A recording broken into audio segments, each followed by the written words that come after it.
చెడు ఏమండి మీకు చుట్టమా? మా ఊరైనా. రండి. రండి బాబాయ్, లోపలికి రండి, కూర్చోండి. చెప్పండి బాబాయ్. ఊర్లో ఉన్నప్పుడే చెప్దాం అనుకున్నాను. దుఃఖం ఇంట్లోంచి మాట్లాడితే బాగోదు కదా, అందుకే వచ్చి మాట్లాడదామని. సరే, విషయం ఏంటి బాబాయ్?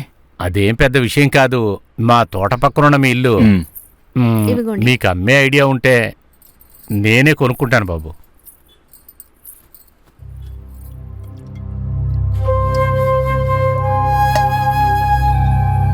మీ తాతగారు చనిపోయారు, నువ్వు కూడా సిటీలో సెటిల్ అయ్యావు.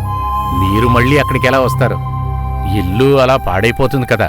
మీరు దానికి విలువెంతో చెప్పారంటే నేనే తీసుకుంటానుగా. నువ్వేమంటావు బాబు? నేను ఆలోచించుకుని చెప్తాను బాబాయ్. అలాగే చెయ్యి, నేను బయలుదేరతాను.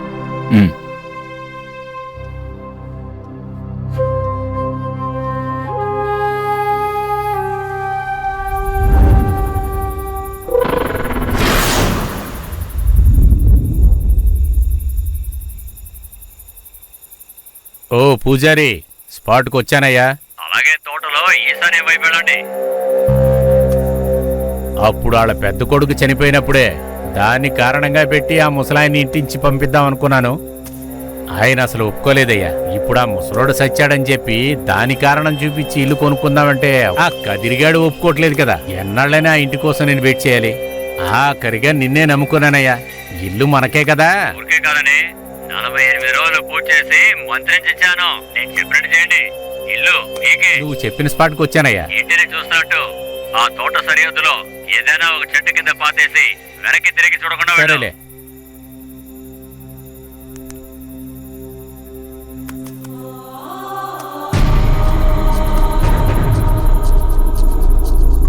అప్పుడు వాళ్ళ పెద్ద కొడుకు చచ్చినప్పుడే దెయ్యమని నమ్ముండొచ్చు.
ఏంటి మంత్రించిన సంచి కనపడతలేదు?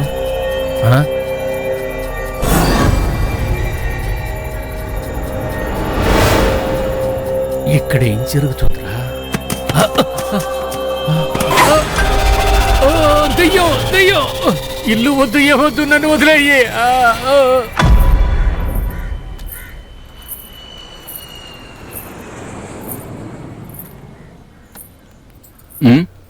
ఏమిటి, ఏదో ఆలోచనలో ఉన్నట్టున్నారు? ఓ, మీ చిన్న నా ఇల్లు అడిగారుగా, అందుకా? ఆయన అడిగితే తాతయ్య జీవించినట్టుని ఇచ్చేస్తావా? అదేం కాదు, ఊళ్ళో అన్ని విషయాలు వదిలేసి వచ్చేసాను. తాతయ్య చనిపోయారని మనం వదిలేలేం కదా. మనం ఇల్లు నమ్ముకుని 50 కుటుంబాలకు పైనే ఉంటాయి. అందుకే ఆలోచిస్తున్నాను. నేను ఒకసారి ఊరికి వెళ్ళి అన్ని సెటిల్ చేసి వస్తాను. వెళ్ళి ఎప్పుడొస్తారు? ఓ 2-3 నెలలు 2-3 నెలలా? మ్మ్. ఛాన్సే లేదు. నేను వస్తాను. నేను తీసుకువెళ్ళడం కుదరదు. నేను అక్కడికి 1,00,000 పనుల మీద వెళ్తున్నాను. ఒకవేళ తీసుకువెళ్ళినా ఆ పల్లెటూరు ఇంట్లో రాత్రింబవళ్ళు నువ్వు ఒంటరిగా ఉండాలి. నేను ఐడియా చెప్తాను, వింటావా? నా మాట విని మీ పుట్టింటికి ఆ? వెళ్ళు. అమ్మ వాళ్ళ ఇంటికా? మ్మ్. పెళ్ళైన కొద్ది రోజుల్లోనే అమ్మ వాళ్ళ ఇంటికి వెళితే ఊళ్ళో వాళ్ళు ఏమంటారు? వెళ్ళడం కుదరదు. కుదరదా? మ్హూ. అలా నన్ను పంపిస్తే పెట్టెతో సహా మీ ఇంట్లో వచ్చి నిలబడతాను. హ్మ్. నేను చెప్తే వింటావు కదా? కుదరదు. వినవా? మ్హూ. అదేం కుదరదు. నువ్వు మీ పుట్టింటికి వెళ్ళాలి, నేను అక్కడ ఉంటాను, అంతే చెప్పేశాను. నేను వస్తాను. మ్మ్హ్. కుదరదు.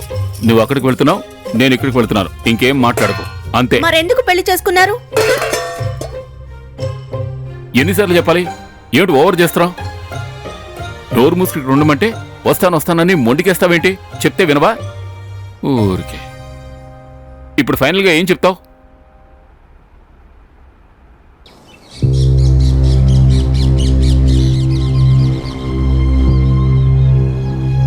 కాలాలు గడిచి మంచి రోజులు వచ్చి ఎప్పటికీ మంచే జరగాలి. చిలక గోరింకలా కలిసే ఉంటారు. మీరు బావుంటారయ్యా. రండి రండి. నా బంగారం, రారా నాన్న. సొంత ఊరికే తిరిగొచ్చేశారు. దేవుడా, నువ్వే వీళ్ళని కాపాడాలి.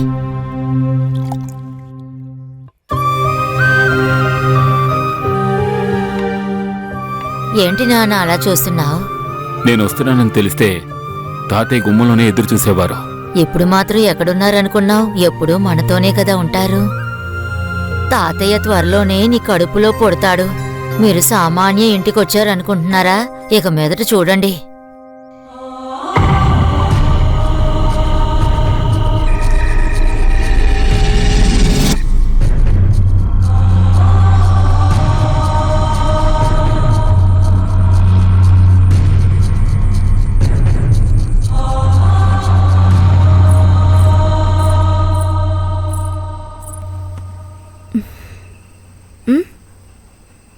ఏమైందండి?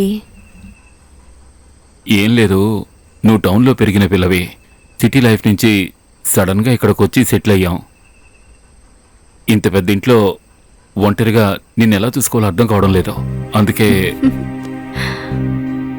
ఇందులో ఏముందండి? నేను అలవాటు చేసుకుంటాను. ఇంత పెద్ద ఇంట్లో మన ఇద్దరం మాత్రం నాకు నచ్చింది.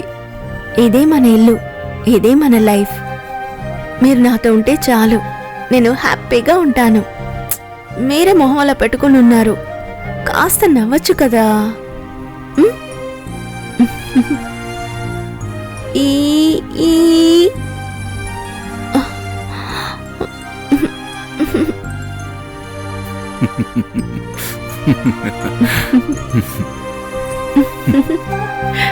నాకు కాస్త పనుంది. ఏయ్, ఏయ్, ఏయ్.